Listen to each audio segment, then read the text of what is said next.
ધારી તાલુકાનું સરસિયા નાનકડું ગામ અને આ ગામની અંદર તમે જોઈ શકો છો મારી પાછળ સ્વામિનારાયણ ભગવાનનું એક મંદિર છે અને આ મંદિરમાં આન બાન અને શાન સાથે 3 દિવસીય જે કાર્યક્રમ રાખવામાં આવેલો હતો. આમ જોઈએ તો સમસ્ત ગ્રામજનોએ એક સરસ મજાનું આયોજન કર્યું અને આ 3 દિવસ માટે જે બહાર ગામથી મહેમાનો આવ્યા, સાધુ આવ્યા, સંતો આવ્યા, આ બધાને ખૂબ આદરપૂર્વક તેઓએ સાચવેલા હતા અને આ કામ જે છે એ પૂર્ણ થયેલું છે. ત્યારે આપણે વિપુલભાઈ માલાણી હોય કે જીતુભાઈ સેલડિયા હોય કે પછી બિપિનભાઈ રાજાણી હોય કે પછી હરિભક્તો જેટલા પણ છે એમને પહેલાં તો આપણે ખૂબ ખૂબ શુભકામનાઓ પાઠવીએ અને સાથે જ આપણે તેમની સાથે પણ વાતચીત કરીએ. હા, તો વિપુલભાઈ, આજે આપણે સરસિયા ગામમાં આન બાન અને શાન સાથે જે મંદિર, ભવ્ય મંદિર જેને કહી શકીએ, મંદિરનું નિર્માણ કર્યું, મૂર્તિ પ્રાણ પ્રતિષ્ઠા મહોત્સવ રાખેલો, બારગામથી સાધુઓ અને સંતો આવેલા. આ કામની પ્રેરણા તમને ક્યાંથી મળે? કામની પ્રેરણા તો અમે જ્યારે સરસિયામાં આવ્યા પહેલી વાર, તો અમે મંદિર જોયું તો એકદમ નાનું હતું અને બહુ જૂનું હતું. તો ત્યારે એવી ઈચ્છા થઈ કે એક મંદિર બનાવવું છે સરસથી. અને પછી જેમ સમય થયો તો એવું વિચાર આવ્યો કે ગામનું નજરાણા સમાન એક વસ્તુ બનાવી છે ગામની અંદર, કે ગામ હંમેશા યાદ કરે અને ઠાકોરજીનું કામ છે તો ઠાકોરજી રાજી થાય, ઠાકોરજી ખુશ થાય એવી એક વસ્તુ બનાવી છે આપણે. એટલે અમે સંકલ્પ અને હાલ્યા ગયા સંકલ્પ ઉપર અને આજ બહુ સરસ અને દિવ્ય અને ગામ વચ્ચે અને ગામના નજરાણા કે આજુબાજુના 20 ગામના લોકો અહીંયા આવશે 11 ભરવા, પૂનમ ભરવા, ઠાકોરજીના દર્શન કરવા, એવું એક સરસ મંદિર નિર્માણ થયું.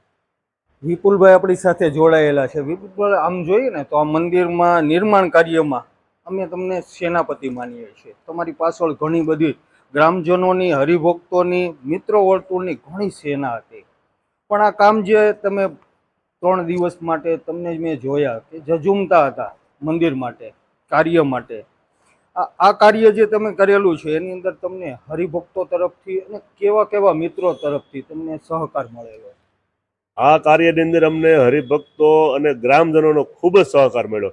અને અમારે જીતુભાઈ સુરતથી સ્પેશિયલ આવ્યા કે આ કાર્ય માટે. મહેશભાઈ છે, અમિતભાઈ બાબરિયા છે, અમદાવાદથી મહેન્દ્રભાઈ સેલડિયા, વિરલભાઈ છે, સુરત અમદાવાદથી બધા ગામના તમામ લોકો આવ્યા. સ્વામિનારાયણ સંપ્રદાયમાં હતા તો આવ્યા, નહોતા તો પણ આવ્યા કે અમારા ગામનું કાર્ય છે, અમારે જવું જોઈએ, પોતાની જવાબદારી સમજીને બધા આવ્યા છે.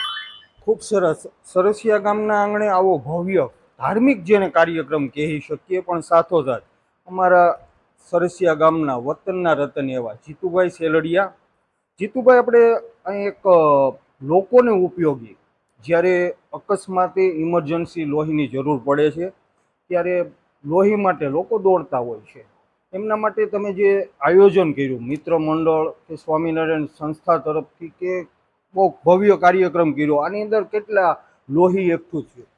ખાસ તો હનીભાઈ, આ પ્રાણ પ્રતિષ્ઠા મહોત્સવની અંદર પ્રતિષ્ઠા કરી, સત્સંગી કરા, પણ સાથે સાથે જરૂરિયાતમંદ દર્દીઓનો ઉપયોગી થવા માટે, એને નવું જીવતદાન દેવા માટે, એ પણ ખાસ મંદિરના માધ્યમથી. કેમ્પો તો અમે સુરતમાં અહીંયા ગામડે અલગ અલગ વિસ્તારમાં બધે કરતા જ હોય, પણ ખાસ મંદિરના માધ્યમથી સાથે સાથે કોઈ પણ દર્દીના લોહી ચડશે ને એને ઠાકોરજીના સાથે સાથે આશીર્વાદ ચડશે. નાની સૂની બીમારી તો લોહી ચડાવવું જ નહીં પડે એવું સમજો. કાલના જે રક્તદાન કેમ્પમાં 84 બોટલ લોહી થયું. અપેક્ષા ખૂબ મોટી હતી, પણ તાજેતરમાં 1.5 મહિના પહેલા મારા ઘરે મારા બાના પાણીઢોળમાં જે કેમ્પ થયો એટલે 3 મહિના નહીં પૂરા થવાના હિસાબે ગ્રામજનો ઘણા નથી આપી શક્યા. પણ આજે મંદિરના માધ્યમથી કેમ્પ છે ને ખૂબ અગત્યનો છે. ખૂબ ખૂબ કામની વ્યસ્તતા હતી. અમારા મહેશભાઈ હોય, અમિતભાઈ હોય, બિપિનભાઈ હોય, વિપુલભાઈ હોય, અન્ય ગ્રામજનો હોય, સત્સંગીઓ હોય, પ્રતિષ્ઠા હતી એટલે સ્વાભાવિક છે સામે એક બાજુ કથા પણ હતી. લોકોની પાસે ખૂબ વ્યસ્તતા હતી. ખૂબ ઓછા ટાઈમમાં તો પણ 84 બોટલ લોહી એટલે એક ઐતિહાસિક કહેવાય. આ 3 દિવસનો પ્રાણ પ્રતિષ્ઠા મહોત્સવ છે ને, એમાં ગ્રામજનોનો ઉત્સાહ એકદમ અનેરો ઉત્સાહ. આજે હું ને વિપુલભાઈ 2 દિવસ પહેલા ચર્ચા કરતા હતા, 21 વર્ષ પછી ફરી પછી સરસિયા ગામમાં એક મૂર્તિ પ્રતિષ્ઠાનું આયોજન, એ પણ ભગવાન સ્વામિનારાયણની મૂર્તિ પ્રતિષ્ઠાનું આયોજન. ખરેખર હું તમને કહું ને તો આ એક ઐતિહાસિક પ્રસંગ કહી શકાય, ઐતિહાસિક અને અલૌકિક. 21 વર્ષ બાદ ફરી ગ્રામજનોને મૂર્તિ પ્રતિષ્ઠા જેવા પ્રસંગનો લાભ મળવો. રામનવમીના દિવસે જે આયોજન થયું. રામનવમીના દિવસે જે શોભાયાત્રાનું આયોજન, ત્યારબાદ ભગવાન શ્યામસુંદર ભગવાન મંદિરે ભાગવત કથા અને આ સ્વામિનારાયણ મંદિરની મૂર્તિ પ્રતિષ્ઠા. એટલે રામ, શ્યામ અને ઘનશ્યામ ત્રણ પ્રસંગો ખૂબ સારી રીતે ગ્રામજનોની એકતાની સાથે ઉજવાયા. ગામમાં દરેક પ્રકારના લોકો, 18 વર્ણ લોકો વસે છે. બધાને એક તમે કહો ને કે અહીંયા સ્વામિનારાયણ સંપ્રદાયનો પ્રસંગ છે તો વૈષ્ણવનો આવે, વૈષ્ણવનો પ્રસંગ હોય તો સ્વામિનારાયણ સંપ્રદાયનો આવે. એવા મેં વાડાઓ અન્ય ગામોમાં, અન્ય શહેરોમાં જોયા છે, પણ સરસિયા ગામમાં અમારા વિપુલભાઈ માલાણીએ 0 સાબિત કરી દીધું છે. વિપુલભાઈ માલાણી સમસ્ત સરસિયા સત્સંગ સમાજ, રાજાણી પરિવાર હોય, સાથે નાના મોટા કાર્યકર્તા હોય, 0 કરી દીધું છે. એકતા પણ ગામમાં ખૂબ મોટા પ્રમાણમાં જોવા મળી છે. ખરેખર સરસિયા જેવું ગામ અમે ઘણા ગામોમાં જઈએ છીએ, પણ ફક્ત સરસિયા જેવું ગામ અમને સૌ પ્રથમવાર પહેલીવાર આવા દર્શનો થયા. ખૂબ સરસ.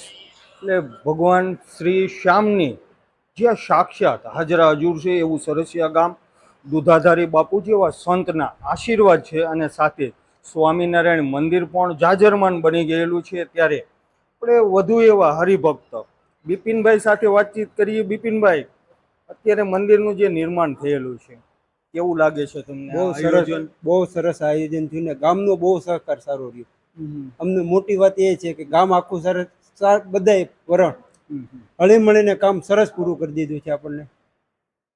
એટલે બિપિનભાઈ જે હરિભક્ત છે, અને આમ જોઈએ ને તો તેઓએ પણ વિપુલભાઈ આ મંદિરના નિર્માણ કાર્યમાં ખૂબ સમયનો પણ જે સમય ફાળવે ને, અત્યારના સમયમાં વિપુલભાઈ, પૈસા તો હર કોઈ દેતા હોય, પણ જે સાચું છે એ સમય ફાળવી અને જે હાજરી આપવી, સાથે જ આપણે કામની વહેંચણી પણ કરવાની રહી. એકલા હાથે તાળી નથી પડતી, પણ કામની વહેંચણી કરવાની હોય છે. ત્યારે આપણા ગામની અંદર જેટલા પણ નવયુવાનોએ, હરિભક્તોએ, ગ્રામજનોએ જે આપણને સમય ફાળવેલો છે, તન, મન અને ધનથી આપણે સ્વામિનારાયણ મંદિરની અંદર જેઓ કામ આવેલા છે, એમના માટે પણ એક આપણે પ્રાર્થના પણ કરીએ કે સ્વામિનારાયણ ભગવાન તેઓની જે કાર્ય છે એને, આ પ્રાર્થના આપણી છે કે એને કબૂલ પણ કરે. સાથે જ તમે એક સંદેશો આપણે સમસ્ત ગુજરાતના ગુજરાતભરના આપણા જેટલા વાસીઓ છે એને પણ શુભ સંદેશો આપો કે કઈ રીતે તમે મંદિરનું નિર્માણ કરેલું છે, કે જેથી કરીને અહીંથી અમૃતપુર ગામ આપણી નજીકમાં છે, તો અમૃતપુર ગામમાં પણ કાલે સવારે આવું સ્વામિનારાયણ મંદિર બને, અને સ્વામિનારાયણ ભગવાનના જેટલા પણ બોધ વચનો છે, સાથે જેટલા પણ વિચાર છે એ લોકો માટે ઉપયોગી છે. દિવસભરની અંદર સવારથી લઈને આપણે સાંજ સુધીમાં જેટલા પણ વિચારોનું અનુસરણ કરીએ એટલું ઉપયોગી છે. આ બ્રહ્માંડની અંદર ઘણા બધા અવતારો થયા. આપણે એમ કે 33 કરોડ અવતારો છે, પણ સ્વામિનારાયણ ભગવાન છે ને કળયુગમાં જન્મ્યા છે. જેવી રીતે આપણે અત્યારે કે મોબાઈલ તો એન્ડ્રોઈડ મોબાઈલ લઈ, એમ સ્વામિનારાયણ ભગવાન છે ને એન્ડ્રોઈડ છે. તો નવી ટેકનોલોજી, નવી સિસ્ટમ, કે કળયુગમાં કેવું કવચ જોઈએ એ સ્વામિનારાયણ ભગવાને એના શિક્ષાપત્રીની અંદર સત્સંગી જીવનમાં આપ્યું છે. કારણ કે આ બ્રહ્માંડની અંદર એક જ પુસ્તક એવું છે કે જે પુરુષોત્તમ નારાયણે લખ્યું છે. સ્વામિનારાયણ ભગવાને શિક્ષાપત્રી પોતાના હાથે લખી છે, અને સત્સંગી જીવન સંતો પાસે લખાયું. મહારાજ એને માથે મૂકી અને નાસ્તા નાસ્તા ગઢપુરની અંદર લક્ષ્મીવાડેથી ગોપીનાથજી મહારાજના મંદિર સુધી ગયા છે. શું કામ?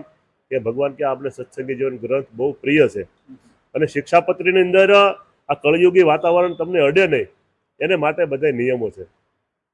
એટલે અને મહારાજે જ્યારે સ્વામિનારાયણ ભગવાન જ્યારે ગાદીએ બેઠા જેતપુરની અંદર, ત્યારે ભગવાને 2 વરદાન માંગ્યા હતા એના ગુરુજી પાસે, કે મારો આશ્રિત અન્ન, વસ્ત્ર, આબરૂ અને ધનથી સુખી રહી શકે, અને બીજું કે મારા આશ્રિતને અંતકાળે કોટી વિશીની વેદના હોય તો ભગવાન કે માખણમાંથી મોવાળો ખેંચવી એમ એનો જીવ લઈ અને અક્ષરધામમાં લઈ જાય.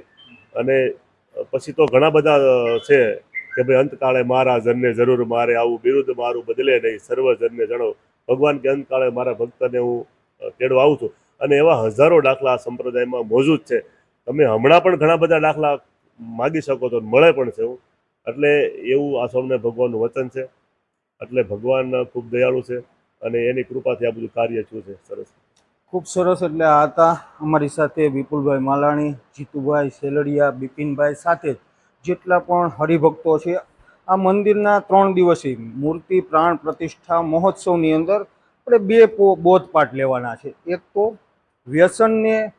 વ્યસનમાંથી મુક્તિ લોકોએ લેવી જોઈએ, પાન, માવા, સિગારેટ કે કોઈ પણ વ્યસન હોય, અને સાથે જ સ્વચ્છ રહો. આ બે ખાલી ગુણો આપણે લઈ લઈને તો જીવનમાં ઘણા ઉપયોગી છે.